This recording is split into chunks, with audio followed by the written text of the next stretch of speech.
All right, welcome everyone to another episode of Dialogue. I'm here to talk here with my great friend, Misty Ty.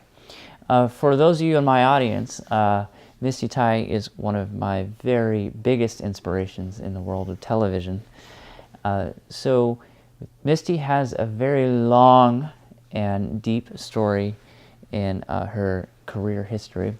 But I guess the first place we can really start is, when did you decide to get into television? How did all that come about? You know, when I think back about it now, I think it was probably when I was just in elementary school. You know, we were just such the age of television kids. That's all we did. Just like now, the kids are with their computers all the time. For us, it was the television. And we were constantly being told, you know, don't watch so much TV, don't watch so much TV. And that's all we did. So it was the 70s, growing up with all that great television. Television was so different. And I just always felt like I, at first, wanted to be a performer and an actor. But after a while, I knew I didn't want to do that. So I realized I wanted to be backstage. Okay, so you are in high school, I'm assuming, at this time.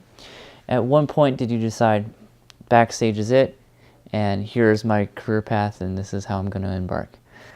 I moved back to California from Washington State and immediately wanted to get into a drama department in whatever high school I was going to go to. And I went to my first day of school and went right to the drama department in San Jose at Gunderson High School and looked at what was happening in drama and what play they were doing and what they were auditioning. So I auditioned for my first play in fall of '78. And I was accepted as an actor, and I performed in a play called The Front Page. And it was after that play that I decided I didn't want to be an actor. And I asked my very good friend, Gigi, if she would train me to be a producer and a backstage, a member of the backstage crew. So my very next show, I was already producing. So by the spring of '79, I was producing the spring play. And then my senior year, I produced both productions of the drama department. And then I knew after senior year that this is exactly what I wanted to do. And then I went into directing for a children's theater right after high school. I worked with a small community theater called Duncan Hall and directed You're a Good Man, Charlie Brown and Wizard of Oz for kids who are probably now 45. So, and then after that, I finally went to Los Angeles to pursue a degree in theater first. And then I changed my major to television. Well, it may have been the department at that school. Yeah, if it revealed to our audience, where'd you go to school? Went to Los Angeles Valley College, which I think is a phenomenal theater school in Los Angeles. I had most amazing instructors, and I feel really fortunate to have the professors that I had back then. One of them is still my Facebook friend, Pete Parkin, and he was my tech teacher. And from that college, it was a Los Angeles community college, but the theater department was pretty serious. We had our own dramatic honor society called the Valley Collegiate Players. And you had to earn points to be in that group. You had to do so many shows as an actor and a techie. You had to earn points for teching certain shows. Only after that could you be a member of the society. And then it's a lifetime membership. So we were kind of maybe the union kids of that school. They treated us like a union. They taught us a lot of things that we weren't learning in other classes. And a lot of the kids who were in that group with me went on to be professional entertainers in Hollywood. So after Valley, all of us dispersed to the three universities, USC, UCLA, and Northridge. So a whole handful of us went to Northridge, and I was one of those. So you are a college senior at Cal State Northridge. How do you transition from being there into a busybody in the television industry? Well, internship. That was the main goal of all of us seniors is to find the right internship to get us into the job that we wanted. I really wanted to get my hands on equipment. I really wanted to be in production, either on a camera, in a booth, on the switcher, something in that respect. So I found an internship at Continental Cablevision, which was a cable company in Hollywood, but they did have a production studio that was turning out public access programming 5 days a week, 5 shows a day. So I wanted to be in that internship as opposed to the internships that my friends were taking, which seemed really appealing, you know, ABC, CBS, and NBC. We all wanted to work at the networks, but those internships were really just office work, production work that were either coffee making or Xerox copying. And even though some of those kids did get into really phenomenal positions through those internships, I still just wanted to be in production. I didn't want to really be in an office. So that's why I chose Continental Cable, and I was able to do a lot of productions. I think at the end of my internship, I had probably directed over 100 studio talk shows and other shows, you know, artistic dance shows or band shows or things like that.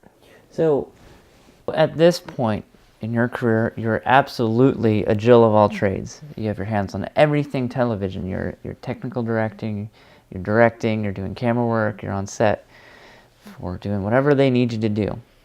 And from what I understand, one of your primary passions is producing. How do you make that how did you make rather that transition from doing everything to making your own shows? Well, I think because we were seniors in college and we had projects that we also wanted to make in addition to the projects we were making for other people. At the end of our senior year, my partner, Roger, and I both created talk shows where we interviewed people from history. And these were people that we had written papers about in college. And it really came about one day on a commute. We were just talking about the papers we wrote and how we were turning them into our teacher, and how cool it would be if we could interview those people actually and have them tell their own story instead of us having to write the paper. And then we thought, wouldn't it be funny if it was like a morning show in Los Angeles, and then we had like Aristophanes from ancient Greece, and then we had Nostradamus or Galileo, and then we just kind of came up with this. And it was really, of course, influenced by Steve Allen's Meeting of Minds. I don't know if you know that show, but it is a phenomenal television show, and I'm definitely the biggest geek for saying that because very few people could really sit through that show. It really takes someone who really loves history and loves political debate and things like that. And if you watch that show, you'll be riveted. You'll watch different people from history debating different issues throughout time. It was an excellent show. It was on in the 70s. That Steve Allen produced. And so that was a big influence for us. And we kind of wanted that show on still. So we thought interviewing people from history would be great. So it just started with our term papers. I wrote about Aristophanes and Roger wrote about J.R. Planchet. And from that, it turned into, oh, let's interview Cleopatra and let's interview Galileo and the Pope together. And it turned into the History Today series. And we made 20 episodes and interviewed Native Americans. We interviewed African Americans. We interviewed Nat Turner from jail, and Galileo and the Pope, which was our most fun one. And then that's how the history bug got planted in both of us. Well, good. Before we continue with my question, I must know, how many episodes did you do of History Today? We have at least 20 that have aired in both Northern and Southern California. And we probably have 26 with about 6 that haven't aired. And they only haven't aired because we didn't edit them. They weren't what we thought perfect enough for public access cable, which is, you know, we had a high standard, or we thought we did. But we did have a whole series on Native Americans, which was really great. And we had a lot of help from a couple of Native American artists and the actors like Wes Studi and people like that who really helped us out. We did a great series on African Americans where we interviewed Sojourner Truth and We also interviewed, like I said, Nat Turner. But our Sojourner Truth is a woman who was on Roseanne and is now, I don't know what she's doing now, but back then she was going into the elementary schools as Sojourner Truth and teaching kids about her. So we had her on our show. That's awesome. It was really great. I want to have time to look for my children and see how many of them I can find. Perhaps I will find them among the dead.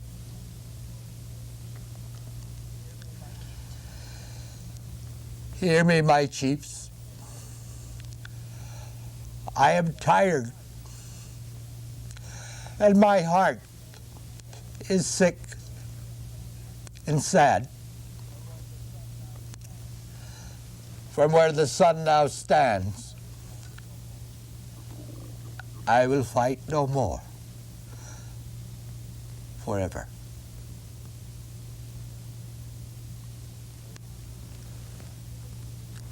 Those were the last words I said. You had a change in your career. You were a mover and a shaker in LA, and then you ended up back in the Bay Area. If you're comfortable, can you share a little bit of that change in your path and why that happened, and how you got to where you are? You're still producing shows. Right. That's for sure. Yes. Well, it was 1994, and the AIDS crisis hit LA really badly, obviously. We lost what felt like half of our talent pool in Hollywood. And my best friend was one of those people. His name is Roger Dopp. And we were the partners who made all those shows together. And I had just had my second child. So when Roger passed away, and he was really my creative partner, we had created the whole production company together. And then I now had 2 children. I thought it was probably a good idea to move to Northern California and be close to my mom and my brothers. Since they were younger, they were in high school. And I thought they'd be fun uncles for my kids, and then I could be closer to my mom. And then my husband was offered by his company for us to move to San Francisco from LA. So that was an offer you can't really pass up when, you know, moving is so expensive. And they really made the deal sweet. So we just moved back to San Francisco, and where I grew up. My husband grew up in Santa Monica. So then when I came up here, I was just going to stay home with my kids until they were in school. And then through a connection, I think my husband was the one who found a group of people who needed a TV director. And they were producing television up here without a director. And they didn't know that they needed a director because they didn't know, they were just producing TV. Right. You know, they were just a group of people that had a TV show, and they had a great idea. And so they were doing this all the time. But then when they talked to me, someone introduced me to them over something. I think it was my husband actually contacting them. And then I went and directed a show for them. And they really didn't know what my role was supposed to be. So I had to go in and tell them, okay, I'm going to stand here and I'm going to say these things. You're going to push those buttons. You guys are all going to do what you normally do.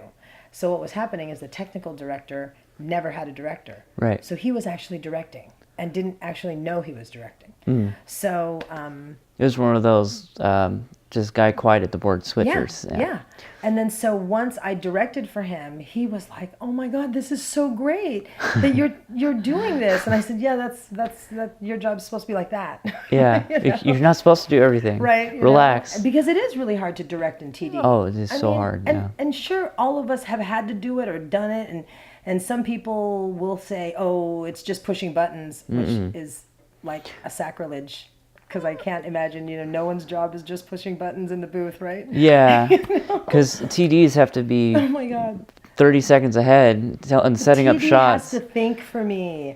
I mean, as a director. Yeah, director has to help the TD because the TD can't focus up there and know where to go and tell people what to do. If he is doing that, he's a special kind of person. It feels like, it's funny because the director gets that job, right? The director, and you feel like, oh, you're the boss or everything. But honestly, if you've done both jobs, you really know the value of that technical director. And there's no director that wants to go out there without a TD. Right. Nobody. Yeah. I mean, none of us ever want to. And Yep. and no TD wants to direct the show without, and not get compensated, especially for what they're doing. Yeah. It is a really complicated job. And it is almost like the TD is the main conductor or orchestrator Yep. in a way.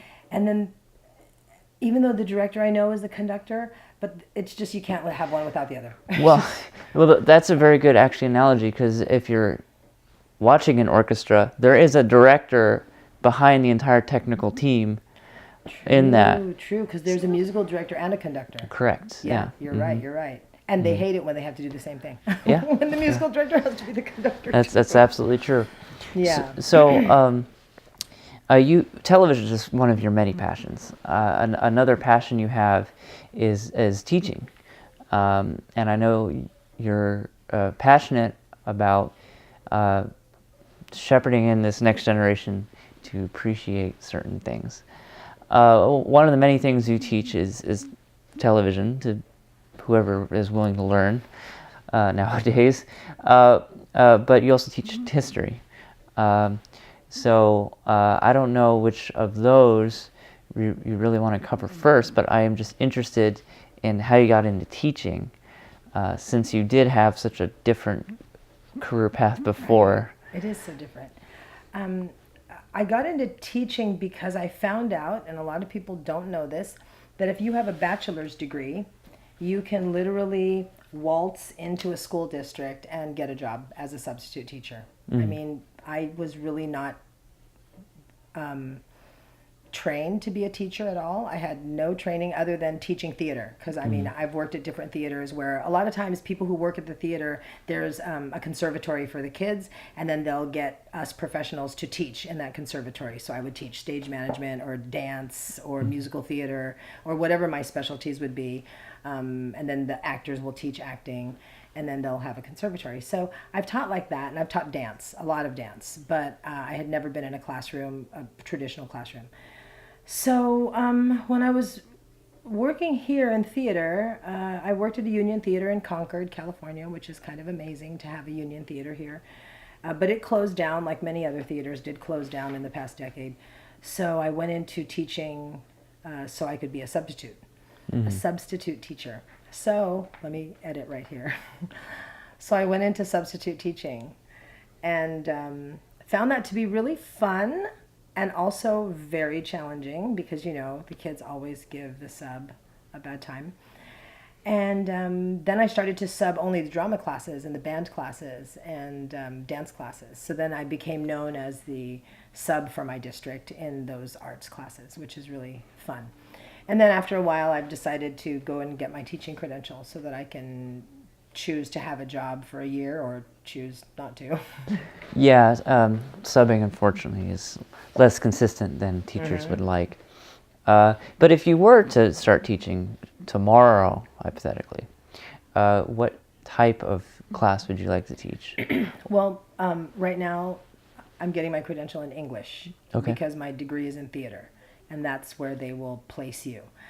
I only need to take some exams and 2 classes to teach history to add to my English credential. So I will have an English and a history credential. Nice. And the English credential I want so I can teach drama, not so I can be in an English class. Even though I'm fine to teach in an English class, I'm going to be better for a drama class. Yeah.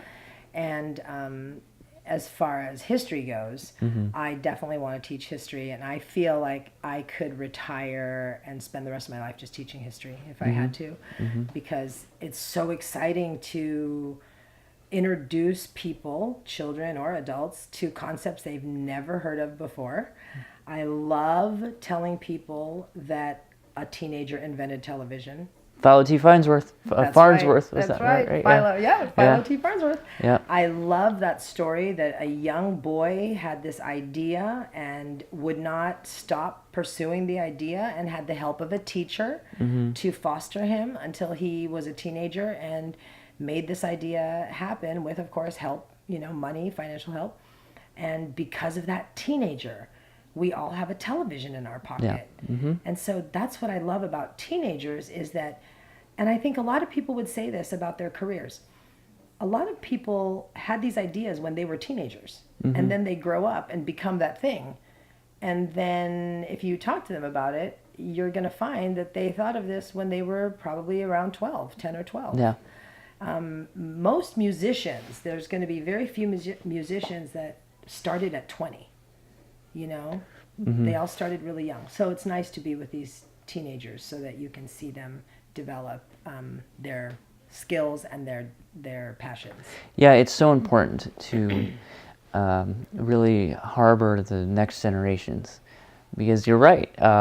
I feel like when we are teenagers, we have the most amount of energy we've ever had and will ever have, and we still, when we are that young, we still have the malleable brain as to where we can learn a lot and quickly. And I do think, me having the scholastic experience as well, that it is so important to have good teachers.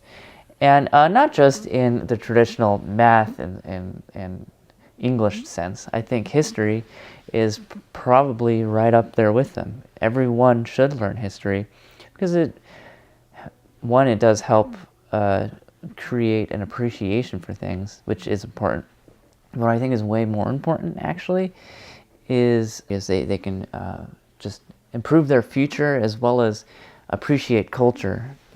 Most definitely. That's the reason I wanted to teach children history, because I feel that if they know what other cultures have contributed to our everyday lives, they are going to be more appreciative of these other cultures, and it's going to bring all of us together and, you know, create this unity.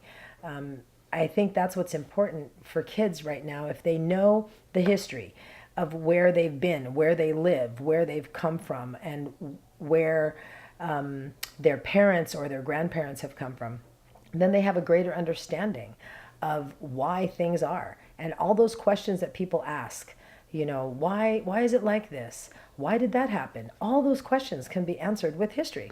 You know, you mentioned parents and grandparents. And this is a weird history thing, and I'm just so happy to share it. I, at this point, have known you for, at the point of this interview, I've known you for a long time, but I've known you since like the beginning of my television career, but it wasn't until we've known each other for 10 years that we found out this really insane connection that I don't think we would have found out if it weren't for your passion for history. Are you willing to share our connection? Okay, yeah, definitely, most definitely. Yeah, so how are we connected? Well, I really have been wanting to do this documentary about children of World War II in the Philippines. Yes. My mom was 6 years old when the Japanese invaded, and we've lived with her story our whole lives, and it's a really compelling story.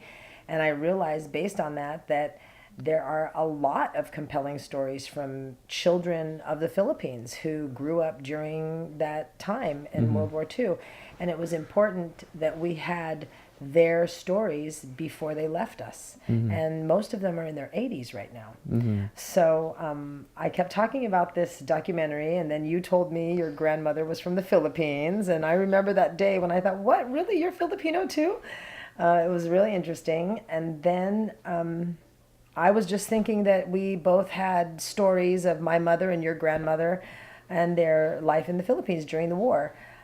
But then what we ended up figuring out was that your grandmother actually grew up with my biological father in the Philippines. Yeah.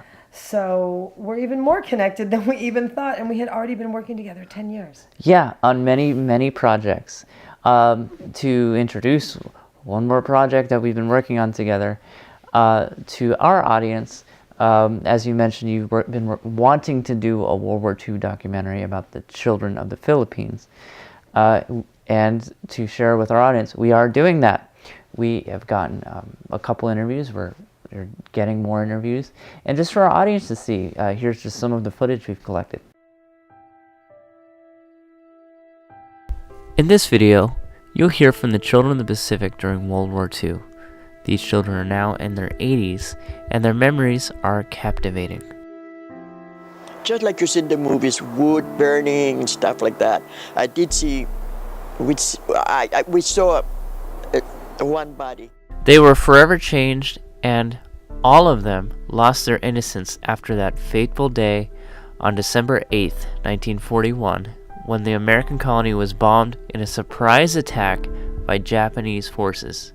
Every maybe a few days there will be raids. We were being raped by the Japanese. I've seen that with my own eyes. It's more scarier than anything you've seen. It's because he doesn't show his face. Bombing, bombing, bombing everywhere. And that was morning, noon, and night. I've seen them pull the girls' nails one by one. So, wow, it was really so frightening. And I still have a phobia about that. So that's how it was for the next 5 years. This world history is also Filipino American history, making these stories so important to tell. This video will be made available to all high schools in California. Your contribution will help with the production expenses and salaries for our production staff. We also intend to submit the interviews contained in this video in their entirety to the Library of Congress. We will also build a website that will house this video. For additional research and lesson plans will also be there. So keep an eye out for that project. We're looking forward to just continually working on that and collecting people's stories. But regarding all of our other work with Misty, where can our audience find some of your projects on the land of the internet? Well, we have the World War II documentary on Kickstarter, so you can see the Kickstarter address on the screen, and that's where you can read about the project or donate or promote anything that you'd like. Also, I have a small California history Instagram, and I say small because I can only post, little tidbits of California history, but I do have some really good bits of history there that people don't know about. There's some maps from 1777 of the first maps that were drawn of California and things like that. So it's Misty's California on Instagram. At Misty's California. And you also mentioned you had a Vimeo. Oh, that's right. There's Vimeo, Acanthus TV, and some of the History Today projects are on there. I'm trying to upload the rest of them. Yeah, helping you with that. And yes, and we are going to do that because it would be most perfect to have the entire History Today series up there, including some other interviews that I have in the collection that really should be on the air, at least for people to look for, even if it's their own work from the past. So yeah, and on Vimeo we also have a project that we did for the Anza Trail, which talks about the first Anza expedition of the colonization of California. Yes, so for our audience out there, everyone, this is me having a nice long conversation with Misty Ty. Misty, thanks for being there and having a long conversation with us, and we'll catch you guys on the next one.